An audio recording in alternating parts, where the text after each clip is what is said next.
السلام علیکم ورحمۃ اللہ وبرکاتہ۔ بسم اللہ الرحمن الرحیم۔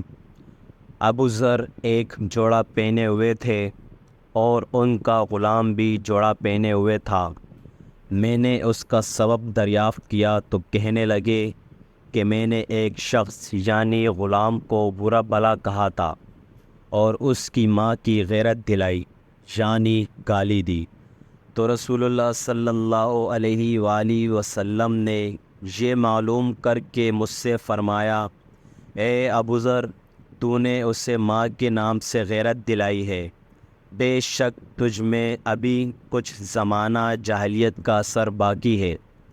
یاد رکھو ماتحت لوگ تمہارے بھائی ہیں، اللہ نے اپنی کسی مصلحت کی بنا پر انہیں تمہارے قبضے میں دے رکھا ہے، تو جس کے ماتحت اس کا کوئی بھائی ہو تو اس کو بھی وہی کھلائے جو آپ کھاتا ہے، اور وہی کپڑا اسے پہنائے جو آپ پہنتا ہے، اور ان کو اتنے کام کی تکلیف نہ دو کہ ان کے لیے مشکل ہو جائے، اور اگر کوئی سخت کام ڈالو تو تم خود بھی ان کی مدد کرو۔